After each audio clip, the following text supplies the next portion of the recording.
rebel religion and the news. All right, when you give to the church, do you like to put the money in the plate, or do you do it online? We're going to talk about that in our first segment today with our two guests. Well, our one guest, who is Bishop Peter Hansen of St. Augustine Anglican Church. He's over on the far right there. He's got the collar on. And, of course, my co-host, Alfredo Romero, the pastor of Rock of Life Fellowship. How do most people give when your churches? How do they do it? Most people give in the plate. Do they really? We do pass the plate. I know there are churches that don't like that, and they'll put a kind of a box somewhere for everybody to privately go drop in. Mm-hmm. But I think there's something actually, an spiritual exchange. You know, in our liturgy, we have a very strong sense of that. When we're about to approach where Christ is going to give us His body and His blood, His nature, His divine being to indwell us.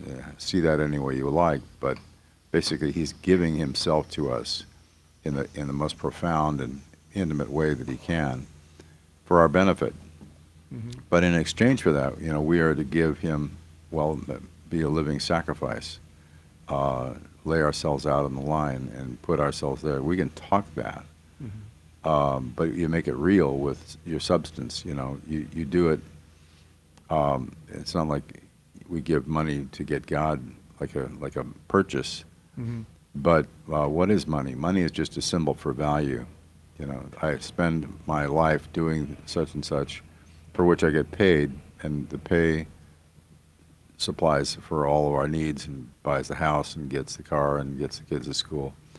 But for the first order thing, the very first thing is what I give to God, which represents myself. Does it make a difference when you're in the church and you put the money in the plate? You want people to see you putting money in the plate. I think that's bad. That's bad, but isn't there a point? Because if the plate comes by and you just let it go, you're like, look at you see Fred over there. Fred didn't put anything. He didn't put anything on the plate. He didn't put anything on the plate. And is there? No, we talked about that when we first opened the church. We passed the plates around, and then but most of my congregants they're a bit younger, and they wouldn't put anything in the plates. It would be very thin. So this is because there's like 5 different ways to give. They can give on our website. They can give on Venmo. Some people give on Tithely, our app. You know, some people give a check. They'll write a check. They'll drop in the plate. But so we kind of do everything. There's everything there because some people, like you said, I mean, it's just kind of maybe human nature. But you know, Fred lets the plate pass by. It's like, I've never seen Fred give a dime to this church. Meanwhile, he's eating all the food, he's drinking our coffee, eating our donuts. He never comes to a men's Bible study. Yes.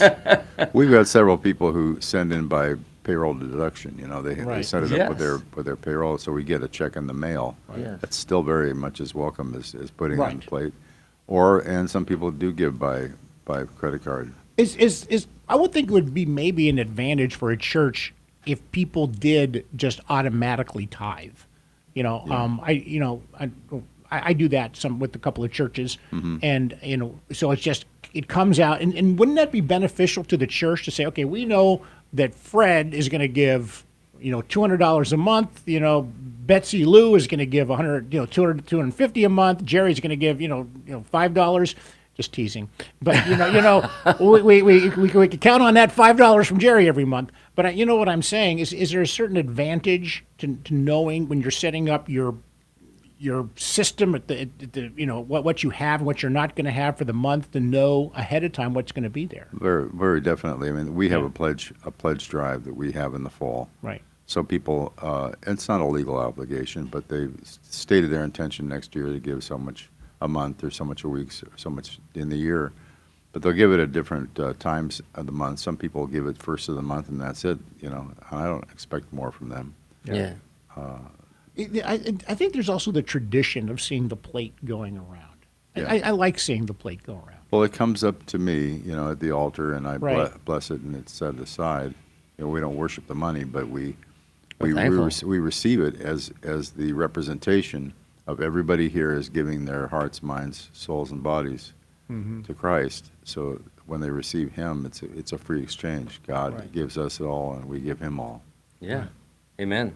That's it. The thing about that too is that a lot of people don't carry cash or checks anymore, That's Right. true. and so like especially the people that are tech savvy, it's all electronic. I mean, sometimes when we do our offering every Sunday, I see people pull out their phones and they start typing because they're giving their money electronically.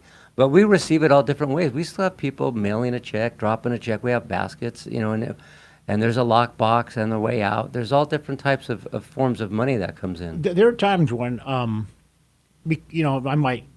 tease. I give more than $5 a month. But what I Six. do, seven to eight on a good week, on a good month. I give more than that. But I mean, sometimes when it comes by, and I've seen another pastor who's on this show who says, "Here's what you do, Jerry." Because because I give online, and he says, "Well, just take a little." So I wrote a note. I pay online, and then I put it in the phone. So I want people to know that I'm paying, and so then I put another $1 with it, So I want you to know I'm contributing, because it always bothered me if Yeah. people think that you're not contributing to the church. Yeah. And I guess in a way God that's a good knows. thing. God, but yeah. And maybe nowadays, given, like you say, the technology of today, people are aware of that. But according to a new survey of pastors by LifeWay Research, the traditional method remains far more common than digital giving. Nearly 3 in 4 U.S. Protestant pastors say their churches collect physical offerings by passing something around during the service, and close to half say they also have giving options as people arrive or leave the building, the study found. Yeah. They served 1,003 Protestant pastors. 64% use passing the plate as the primary collection method, more than any other option, with that number rising to 68% among pastors leading churches with 50 to 90 attendees. So smaller churches is what they're saying may be more likely to use the passing the plate for some That reason. makes sense. That makes Does sense. that make sense? Yeah, sure. Yeah. The other big topic, I don't want to switch it too far, is, and I don't know what other churches do. I'm just saying this is just for me. I don't know who gives in the church, and I'm not saying that once in a while something doesn't come across my eyes, but I know the finances because I'm a financial guy. I know the budget. I do the budget with our administrator and everything, but I don't want to know who gives in the church. But I have an administrator that makes sure that my leaders are tithing and my other pastors are tithing. But as far as that, I just been some bad experiences in my past when a pastor knew exactly who was giving, consciously or unconsciously.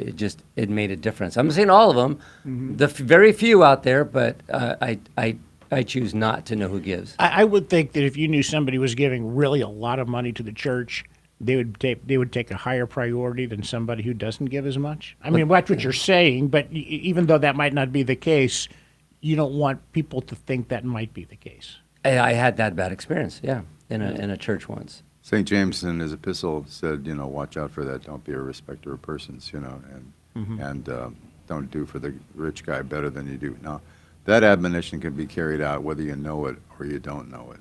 Yes, It ought to be. True. We ought to be good enough people to treat the lowest giver as equal to all others. We ought to be able to do that. But if it's trouble, or if you just want to take the position that Alfredo has taken, I know many ministers who do. I watch that and I analyze the pledging, because if I see somebody who's given $5,000 a year for 10 years and all of a sudden they go down to $1 or $500, something happened to them. And either they had a serious financial problem, which Yeah. I can understand, or they're mad at me. And it'd be good to know that they're mad at me and why. Yeah. Yeah, people Not that unfortunately I confront speak with their people on money. this. Not that I'm going to confront anybody on this, but you'll know what's happened to somebody when the money represents a value, and the value has gone down. So. Is true. Is tithing the 10%? Is that officially a commandment in the Bible, Yeah. or is it a suggestion? It's a There are commandment. no suggestions in the Bible. You may not want to commit adultery. If you don't, whatever. I'm just suggesting that you don't. No, Yeah. no. He's right. There's no suggestion. So it is the 10%. 10% of the gross. 10% of the gross. That's what it means. Now, it's not a popular message, and some people will be really embarrassed to stand up and say that. But I've even used a physical example of this where I have a little kid come up and give him 10 pennies and say, now count the pennies. Okay, I got, yeah, how much you got? You got 10 cents? All right, would you give me one back? Oh, yeah, okay, so now how much do you have? You have 9. Those are yours. You go ahead and spend them any way you want to, but know that you got them from me. It's easy to do with 10 pennies. Now you give somebody $10 bills and say, all right, how much you got there? $100. Well, can you give me one of those back? Well, okay, Yeah. The more money you have, the less you're likely to give. How far ahead are you than when we started this thing? $90. Yeah. All right. You are now my steward. You're going to take care of that money, and everything that you need to have done will come out of that, and it will all work. Have you both noticed, we have a minute left in this segment, that because the economy seems to be improving, the stock market is doing better, do you see donations picking up a little bit when the economy gets better? Oh, I see a No, I mean, this is the first year that we've ever been so far behind in our budget. I don't know what's going on. Maybe it was, I don't know. Maybe it was tax season. Now we're getting past tax season. Maybe, I don't know. But yeah, our giving's down. Even electronically, our giving's down. And we've got more people. So maybe I need a bolder message about giving. But I don't know. What do you see? The people who are individually giving, I don't see their pledges go down right now. We've had some people die, that goes away, and you don't necessarily replace those with brand new good givers. You'll have people who start out. People do that. I mean, when they start with the church, they'll give a low level for a while, and then when they commit more, they'll maybe give more. So if they leave you, you don't get somebody right away who's back in there at that level. They're starting. That music means it's time for a short commercial break. We'll be back with Rebel Religion in the News with Bishop Peter Hansen of St. Augustine Anglican Church in downtown Chico. We'll be right back. And welcome back. I'm with Bishop Peter Hansen of St. Augustine Anglican Church. They have a service time 10 o'clock Sunday morning, as does Rock of Life Fellowship with Pastor Alfredo. So you're going to have to choose, folks. You got to choose. They both start at 10. Yes. They're both fine gentlemen. They both have wonderful ministries. I guess I am fascinated by Jeffrey Epstein and what's going on, because everybody wants to know what's in the files. And you know what? Maybe there's nothing in the files. And is there... We always like to say religion in the news. Is there a religious aspect something that we could learn from this whole process, something that's biblical, where we could take away and say, aha, here's something that we learned about our faith because of this news story. Is there anything that stands out to you? Is there a message here somewhere? Well, the Epstein customers, if we can call them that, they all seem to be people of high rank and means, and sometimes great secret knowledge or very great importance. At least that's the ones we're hearing about. Now, maybe he had thousands of other customers who were just Joe Blows, but I don't think so. I think he curried favor with the rich and the wealthy and the famous, and those were the people who were there. Now, why is that? And they were, a lot of them, government officials. Why is that? If you're going to choose your clientele, you can say, well, it was his ego. He wanted to have shoulder-rubbing power with all these people, and he did. He knew presidents, he knew senators, he knew all these royalty in England. Yeah. And so, what was that about? I saw an interview where it was suggested by a man who had met Epstein once and was underwhelmed by his personality. He thought, how can this guy be so? He finally figured it's a setup, it's a trap. He's a very smooth guy, but he doesn't have the stuff on board to have the financial empire like he claims to have. It's like he's been given a bunch of money and pushed in there and said, now, rope these guys in, so that when the possibility is for them to blow the big secret, they can be approached and say, no, you don't. No, you keep quiet. You don't talk. Now, that was an interesting suggestion, as one of many hundreds of suggestions of the man who didn't commit suicide. That's what I have a hard. Who's on the list and doesn't really interest me that much, because just because somebody's name is on the list, it doesn't mean they did anything Well, wrong. the list is That's supposed the to be thing. travel. It Yes. was an airplane Yeah, list. right. It wasn't Who a went? list of, from what I know and what I've heard, and I've read a lot of this and heard a lot of this. It's not a list of their sins, What girl? what girl and things. Right. But you mentioned, is there a biblical thing in this? Is this one thing? I mean, I can't trust the news. I can't trust anything. And what we know about the government, you've never been able to trust it. So the Bible verse is Psalm 146:3. It says, "Do not put your trust in princes, nor in the Son of Man, in whom there is no help." And the other one is Jeremiah 17:5. "Cursed is the one who trusts in man, who draws strength from mere flesh, and whose heart turns away from the Lord." Ooh, that's Jeffrey Epstein. Yeah, and here's one I love too. Psalm 118:8-9. It says, "It is better to trust in the Lord than to put confidence in man. It is better to trust in the Lord than to put confidence in princes." Yeah. Authorities, rulers, they're deceitful, and you can't trust them. I know, as much as I like a lot of the ways our government is moving right now, there's so many parts of it that's still so corrupted. That's why our trust goes in the Lord. I can't trust people. My wife, okay. Right. Yeah. It just seems that also people are taking great pleasure in the idea that people's sins are going to be exposed, and I guess that's kind of It doesn't speak well of us. doesn't speak well. No, it doesn't. I think about. I remember when this first happened, I was like, ooh, boy, this would be so interesting to see what other people's sins are. And I always say this every show. Yeah, everybody's a sinner, and sin loves company.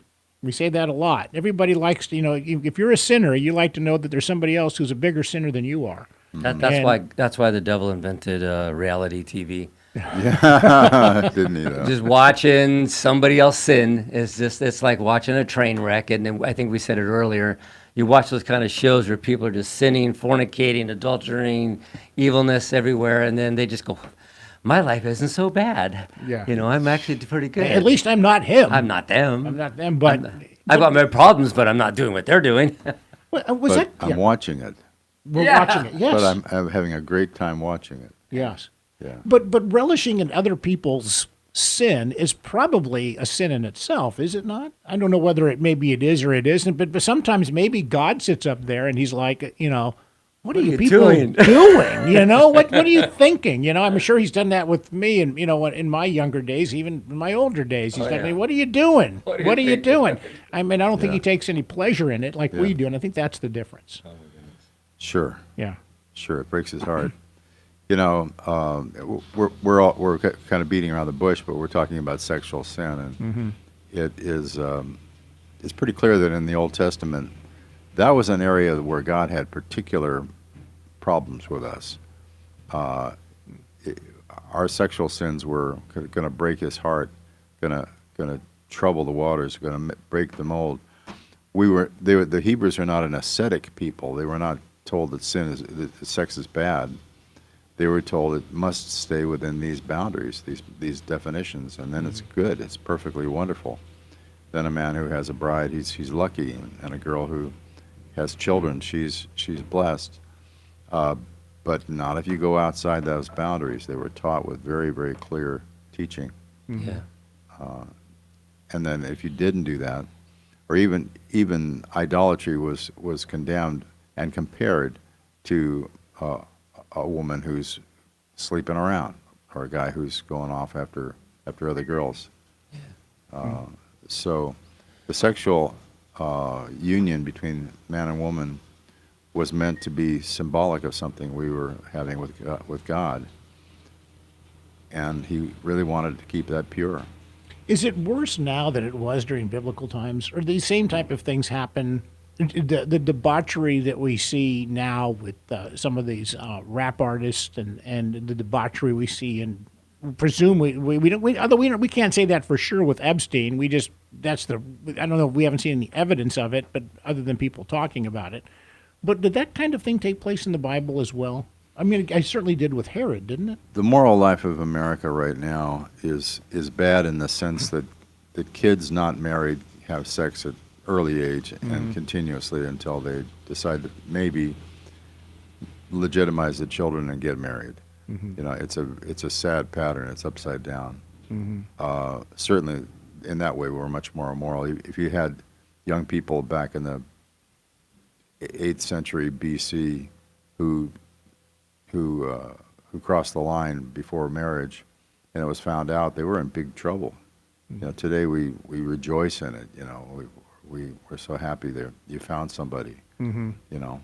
Yeah, you know, I would tell you too, real quick, that as a musician and an entertainer for years when I was younger, music is so corrupt. It is so corrupt, whether it's country, rap, hard rock, you know, pop. You know, there's a lot of subliminal messages in music through the years, right? You know, 50s, 60s, even 40s, a lot of Nowadays, it's just right out there. Man, the lyrics are just filthy. Crude. So bad that now when you bought a CD, or even if you buy it online, because most of them are online now, they have warnings on there. It says, warning, sexually explicit lyrics. Right.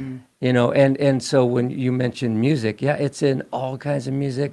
I mean, I just hate to say this real quick, but I talked to my men about music one time and the hypocrisy of musicians, and I know I'm off subject slightly, but Whitney Houston wins this award for best album, best song, you know, Saving All My Love for You, and she's up there going, I just want to thank God, I want to thank my Savior Jesus, I just want to thank, and I showed him the video and everything, and the song is Saving All My Love for You, which is about adultery. She's a mistress and saves her love for a married man. I'm going, oh, no. So you just, every industry right now is so corrupt. Like the Bible verse that says, the only thing you can truly trust with 100% certainty is the Word of God. That's it. But is it Ecclesiastes that says there's nothing new under the sun? Is that which book is that? That's a good one. I know the line. Yeah. Can't So remember. in other words, it this has been what's happening now has been going on since Yes. the beginning. Oh, of yeah. time. Sodom and Gomorrah all the way to San Francisco and Hollywood. You Yeah. name it. Right. You name it. It's the same thing. And that's the one thing about it is that, unfortunately, the sin is just more exposed. I think since the advent of the social media and the internet and all that, you know, things were hidden. If you wanted to buy some sexually explicit material, you snuck into a 7-Eleven and went to the rack of magazines. Well, Or Now you some just pull out your phone. Adult store. I mean, An adult store, yeah. Well, it's man trying to hide his sin, and that's what we see in Epstein, and it continues today. That's why you have delete clear history. That's Yeah. exactly why that's on the phone, and it's nothing new. It happened in Genesis, you know, when Adam and Eve are trying to hide their sin. Nothing unusual, and that's what's happening, I think, there. I got to give you some props real quick. Ecclesiastes 1:9, you're right. There's nothing new under the sun. Basically Right. means that despite appearances, much of human experience is cyclical and repetitive. We just don't change. Right. We're stuck in our sin. Well, that's kind of a downer, isn't There it? is no such thing. I had a seminary teacher who said, "There's no such thing as a new morality. It's just the same old immorality." There you go. But Jesus saves us from all that. He did. Bishop Thank the Peter Lord. Hansen, thank you so much. Their service is at 10 o'clock on Sunday in downtown Chico over on Salem Street. Find them online. I have Salem Street memorized, but I don't have the web address memorized. STAugustineChico.com. Or just go to Google and hit Augustine Church, Chico. You'll find it. You'll get it. All right. Thanks so much, everybody. Take good care. So long. Rebel